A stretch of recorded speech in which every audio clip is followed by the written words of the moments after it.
In a definitive statement from November 2024, Dmitry Medvedev, known for his critical stance on the West, sternly cautioned the United States amidst speculations of potential U.S. plans to deploy nuclear weapons in Ukraine. Medvedev, who currently serves as deputy chairman of the Russian Security Council, criticized discussions that reportedly happened behind closed-door meeting between senior U.S. government officials about the possibility of transferring nuclear weapons to Ukraine in a post on his Telegram channel. American politicians and journalists are seriously discussing the consequences of transferring nuclear weapons to Kiev. Medvedev began, according to translation of his comments from news channel. It seems that my sad joke about crazy, senile Biden, who decided to leave this life gracefully, taking significant part of humanity with him, is turning into frightening reality, Medvedev added.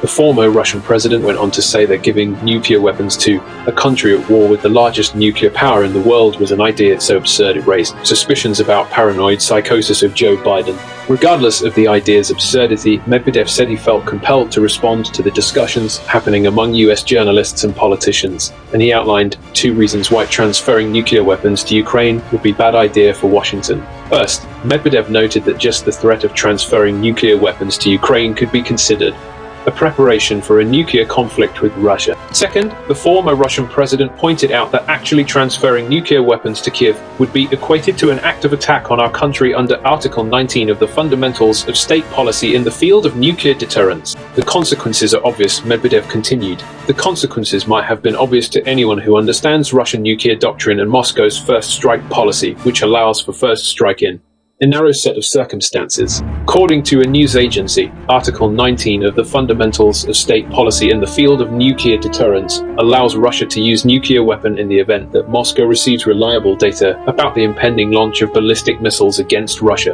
What Medvedev was trying to get across in his Telegram post was likely that talk about the possibility of transferring nuclear weapons to Ukraine could be enough for Russia to justify the use of nuclear weapons. Moreover, if the United States were to transfer nuclear weapons to Ukraine, it would be a move that was more than needed to justify the use of nuclear weapons by Russia. However, this isn't a scenario that anyone really needs to worry about. On November 21st, the New York Times reported that several US officials had suggested that Biden could return the nuclear weapons taken from Ukraine after the fall of the Soviet Union as part of the Budapest Memorandum. On November 30th, a correction to the news story was added, noting that officials only suggested Washington could allow Ukraine to re-establish the nuclear arsenal that it gave up following the Budapest Memorandum. The correction added that no officials suggested Biden should return those weapons to Ukraine. Kremlin press secretary Dmitry Peskov responded to the initial reporting, telling reporters that the suggestions were absolutely irresponsible arguments of people who have poor understanding of reality. According to Reuters, Peskov added that the officials who made the suggestions did not feel a shred of responsibility when making such statements, and pointed out that the statements are anonymous. A news agency contacted the White House for response to Medvedev's statement to the claims made by the New York Times, and it noted that Washington was not planning to equip Ukraine with nuclear weapons.